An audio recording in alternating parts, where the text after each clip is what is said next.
Hey, deep divers, welcome back. It's great to have you here for another deep dive. Always a pleasure. So today we're diving into something pretty interesting. Oh, yeah. It's all about politics and media and how those two things can like totally make or break a campaign. Sounds juicy. It is.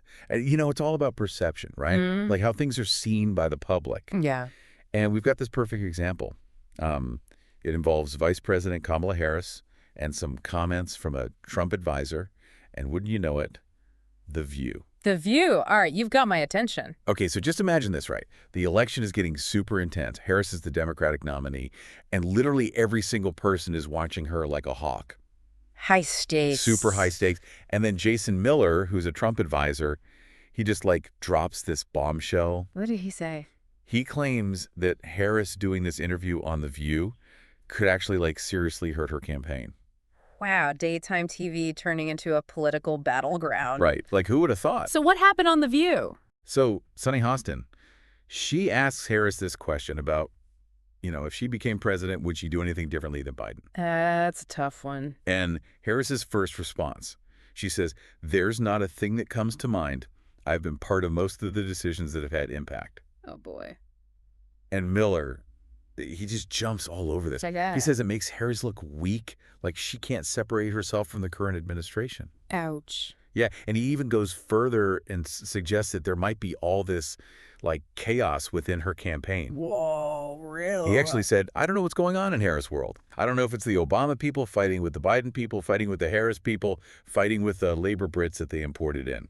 Well, that comment is pretty loaded. It is, right? It seems like the GOP might be trying to paint this picture of, like, disarray and inexperience on the Democratic side. Totally. It's a classic move, It plays right into the anxieties of voters who want stability and a leader with a clear vision. Thanks. If a candidate can't even explain what they'd do differently, why should people vote for them? Exactly. But, okay, back to the drama on The View. All right, let's hear. So later on, Harris tries to, like, clarify what she meant. Damage control. She says, "You asked me, what is the difference between Joe Biden and me? That will be one of the differences. I'm going to have a Republican in my cabinet." Interesting. Maybe she was trying to get those moderate voters on her side. Could be, but it didn't really work. What? The Mad crowd, they used it to say she's just Biden 2.0, Which, like, totally plays into what Miller was saying. Exactly. It's all about spinning the story to fit your own agenda. It's a media circus out there. Uh-huh. But hold on. Harris actually addressed this whole Biden 2.0 thing head on at a CNN town hall. Oh, really?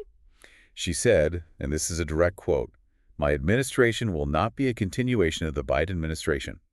I bring to this role my own ideas and my own experience. I represent a new generation of leadership on a number of issues and believe that we have to actually take new approaches." Wow, that's a powerful statement. It is right. She's acknowledging what the current administration has done, but also trying to show she's her own leader with her own vision. A tough balancing act. For sure. Yeah. It's like a challenge every candidate faces when they come after someone popular. How much do you embrace the past? How much do you distance yourself from it? It's like walking a tightrope. Totally. And while Harris is trying to figure that out, Miller is saying that the GOP is doing something totally different. What's that? Letting Trump just dominate the media with his, shall we say, unique personality. Ah, yes, Trump being Trump. Exactly. Appearances, rallies, anything goes. He's out there grabbing all the attention. That's a pretty stark contrast in strategies. It really is. Miller also kind of snuck in a comment about how Harris hasn't had a real press conference. Interesting. Like she's being more controlled and careful. It makes you wonder, is it better to be the loud one who grabs all the attention or the one who's more measured and calculated? Those are some big questions. They are. This whole situation really shows how important perception and messaging are in politics. Couldn't agree more. It's not just about policies anymore. It's about how you present them, how you connect with voters, and how you deal with the media. It's a whole new game. It really is. And it leaves us with a lot to think about. Like, how much does it matter to voters that a candidate can be different from who came before them? And what kind of media strategy actually works best these days? These are questions that go way beyond this election. So much to consider. Well, that's it for this deep dive, everyone. Don't forget to hit that like button, subscribe to the channel, and leave a comment telling us what you think about all of this. We love hearing from you. Definitely let us know your thoughts. Until next time, deep divers. See you then. Bye. Bye.